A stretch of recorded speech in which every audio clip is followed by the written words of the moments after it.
Welcome back to another Tuesday Talks. This is Spread Defense coming at you today with our linebacker drills. It was a pretty close vote. The people spoke. Linebackers won. So I wanted to go ahead and give some defensive line coaches, some DB coaches, and maybe some defensive coordinators out there an idea of things you can do together. So here is our box drill. So essentially, we have every single person involved in the run game involved in this drill. Our corners are over here with our defensive back coach. You can do this in a spring period, summer, training camp, depending on what level of football you guys are. I'm a huge believer of getting as many kids involved as possible, whether it's a scout look or it's you have two different groups going. So here for this period, we had our one defense over here, our two defense over here going up against looks, all right? Based on the number of guys you have, maybe you can insert a quarterback, a fullback, a tailback. For what we needed, welcome back to another Tuesday Talks. This is Spread Defense. The people have spoken. They wanted linebacker drill, so we are going to give the people what they want. I also want to include some different ideas for D-line and defensive back drills that you can potentially do. So let's get started. The first thing we're going to talk about is I am a huge believer of getting as many people involved as possible in your program. This is a spring practice for us. This is every single safety, defensive lineman, and linebacker in our program right here. Our cornerbacks are over here with our defensive back coach. So we got every one of our kids involved in a read step drill, essentially. So our D-line are playing their keys, looking for their reads, our linebackers, and our safeties. So we're taking every aspect, every level of our defense and including them on this drill. I think it's great, especially if you're small coaching staffed, that you may not have 1,000 different coaches. If you have, 3, 4, 5 coaches, it's great to get group work done together, all right? Now, it takes a lot of work on the front end to get your scout players the proper, look. In this case, these are our linebackers, defensive linemen. So it takes a great coach to get them organized, to get them in their looks, all right? The bag color, this group's pretty good over here. Ideally, if you have some different pads, you want a pad that represents the center. Everyone else, guards and tackle, and then a different pad that represents the tight end. So you can get easily lined up in formation, all right? Film-wise, we took this over to the sideline just because we had a better view from our sideline camera. You can obviously do this on the field on the left or the right hash, but this allowed us for filming reasons to be able to film this. And I like this, having two groups at once, because you're getting the same look, and you're able to see maybe an older kid versus a younger kid and how fast they can read and react to that drill. All right, so essentially we got 5 offensive linemen and a tight end. They are just reading their keys, taking them where their key would take them, all right? There is no quarterback. There is no football. We've taken the football out of the drill, which is something I can't stress enough, all right? If you can take the football out of the drill, you can get your kids' eyes right as much as possible, all right? Whether you're a defensive back coach, and you're telling them in one-on-one drills just to focus on that man and don't look at the quarterback, all right? That is huge, huge, huge in the game of football, all right? Or if you're saying, watch this guard and only see the guard. Whatever you're telling your kids, if it doesn't involve the football, it's great to take that football out so it keeps them ultra-focused on their job. They have nothing else here to distract them, all right? So this is just a split zone play for us. All right, we're playing our cover 1 coverage. We're in the popular tight front, as everyone likes, to run nowadays. Made, famous by the Big 12. So we're in our tight front. We have 4 eyes.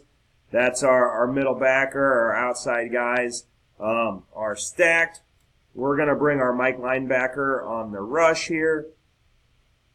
You can see they're going. All right. The tight end goes back doors. You're going to see our safeties here. Watch all 4 safeties, all right? They should all be on strings. And they do a pretty nice job, all right, of reading it out.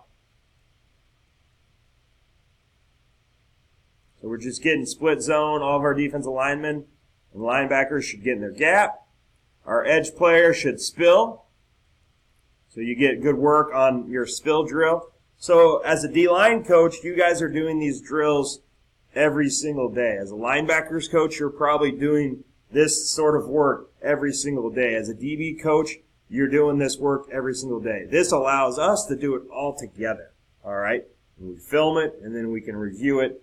And it allows, as a coach, too, if you can get maybe the 1 group and the 2 group next to each other, you can evaluate that close matchup. Maybe the kid that's 1A, 1B, you get to see them react and see who's faster in reacting. All right. Here we're going to get a counter play. So we're getting counter. We're bringing our will linebacker and an A-gap blitz here. We're in our tight front again. All right. Our alignment, his alignment's not very good for this. For us, we wanted to be apex. If we had enough guys, we'd have some wide receivers lined out. So those apex 50 players can work on their alignment. Again, ideally, I'd like to go let's play the drill how it would happen on the field. So ideally, if we could get it filmed the other direction, I'd like to have the end zone shot and us actually on the right and the left hash for alignment purposes here. But again, sometimes the film coach tells the D coordinator where the drill needs to be, and that's definitely fine. So we're getting our edge defender. So this gives you 2 looks. Done correctly, done incorrectly, all right? Our edge defender spilling here, working on our spill technique. Our edge defender here, taking on boxing, all right? Allowing that tailback now, so it's great to show our kids, hey, if the tailback has the football, he's got 1 spot to go. If the tailback has the football over here, he's got this gap, he's got that gap. You're giving our safety a bad read. He doesn't know where to fit. So within this drill, and you can see the kid kind of figures out, hey, I need to come inside and be able to fill. Within this drill, you figure out what kids know what's going on. Our veteran linebacker over here sees his tackle pull, so he comes with it. The young linebacker over here sees his tackle pull and sits there, and we end up getting 2 guys in 1 gap. All right, we're in a better situation over here. Maybe tackle for loss. We're getting extra hats to the football. Over here, man, we could be getting gashed. It's the same play with the same personnel, all right, but your older kids are fitting it right, hopefully, and your younger kids, have some learning. And also now you're watching film, and this kid wants to beat out that kid, and this kid wants to beat out that kid, and he can see, what do I need to do? What do I need to focus on? Here we get a pin and pull look. So we're getting our pin and pull look here. And communication issues. We should have the same play going here, and I picked, some kind of plays at random, just to show you guys different scenarios that happen. We're supposed to be bringing our will linebacker on the A gap here, and this older crew knew what was going on. The younger crew, they couldn't identify the signal. These would be all signal movements going on. They didn't know what that was, called, so they called the incorrect. So you're able to see, whether, instead of having your 1s go 10 straight plays and your 2s sit back there and watch and know exactly what's going on and what plays are coming, your 2s have to react. And you'll find out if they're ready to play with the 1s or they need to be still repping with the 2s if you put them simultaneously out there with each other, all right? So here's a pin and pull look. We got our linebacker, who should be rushing, is matching the puller, which is good if he wasn't supposed to be rushing. We get our spill. We get our safety, who's man coverage on the tight end, doing a nice job. All right. Great eyes. Oh, it's a block. Maybe this is pin and pull. And our high safeties again.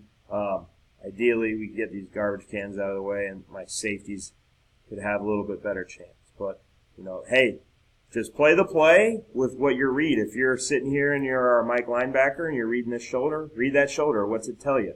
If you're our 4-eye here and your read is that guard shoulder, what's that shoulder telling you? What's the pad level telling you there?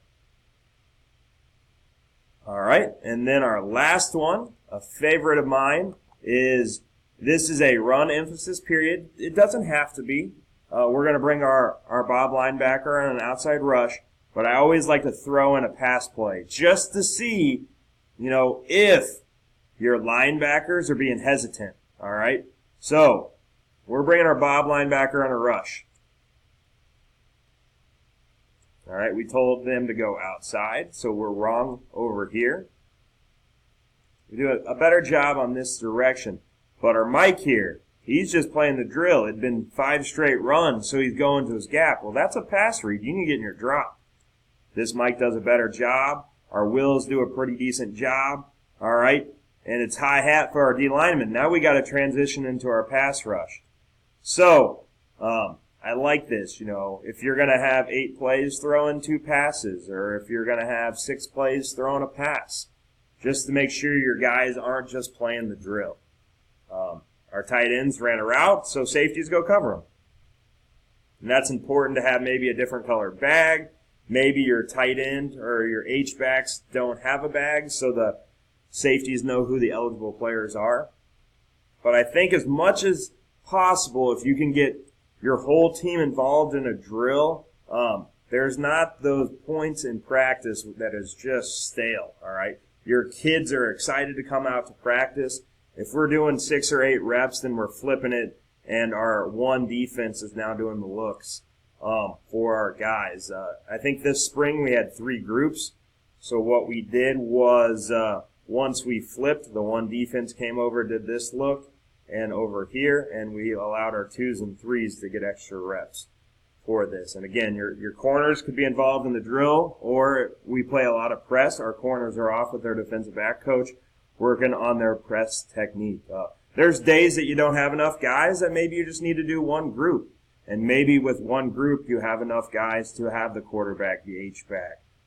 But one thing you've learned today, hopefully, is if you can take the football out of the drill, I think you can have some more success on your younger kids learning what's going on faster because you've eliminated a lot of other distractions out of this. If he can just sit here and read his key and react, that is great. And then you can compare him against other players across the board. And as he's watching film, he sees the mistakes he's making, and he sees where maybe he's better at a certain situation than another one of your players. Obviously, if you got shoulder pads on and helmets, you can be a little bit more physical with the drill. It essentially turns into an inside run period if you want to add people. But I want our guys to focus on their gap, on their assignment, and not have the distraction of the backfield, all right? Eventually, there's going to be a quarterback at it. He's going to either hand the football off or pull it. But we have to be assignment sound, gap sound first before we can even think about getting to the football and tackling it. This has been another Tuesday Talks. I look forward to next week. Hopefully you learned something. You can come down here to the left and subscribe to my channel. You can come over here to the right and check out other classic videos we've done in the past. Thanks a lot. See you next week.